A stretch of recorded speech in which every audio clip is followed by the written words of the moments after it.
আসসালামু আলাইকুম। আশা করছি সকলে ভালো আছেন। ওসিয়তের দলিল সম্পূর্ণ একটা ভিন্ন রকম দলিল। এই দলিলের মালিকানা দাতার নামে থেকে থাকে এবং যে গ্রহীতা উনি দাতার মৃত্যুর পর মালিক হয়। এখনকার দিনে মেজরিটি মানুষ কিন্তু দলিলের খরচের টাকা বাঁচানোর জন্য ওসিয়ত দলিল করে থাকে। ওসিয়তের দলিলের নকল নিতে সবচেয়ে ঝামেলা হয়। এক্ষেত্রে দাতার নামে আলাদা একটা দরখাস্ত লিখতে হয়, গ্রহীতার নামে আলাদা দরখাস্ত লিখতে হয় এবং প্রত্যেকের আইডি কার্ড লাগে।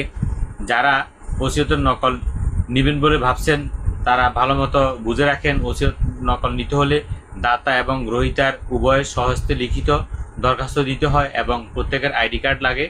আমার চ্যানেলটা যারা এখনও সাবস্ক্রাইব করেননি, আশা করছি আপনারা দ্রুত আমার চ্যানেলটি সাবস্ক্রাইব করে দেবেন। আমি নোয়াখালী জেলা রেজিস্ট্রার কার্যালয়ের একজন তলস্কারক ও দলিল লিখক হিসেবে আছি। নোয়াখালী সদর অফিস থেকে যদি কারা কোনো সহায়তার প্রয়োজন হয়, আমার কমেন্ট বক্সে আমার নাম্বার আছে, যোগাযোগ করবেন। ধন্যবাদ। আসসালামু আলাইকুম।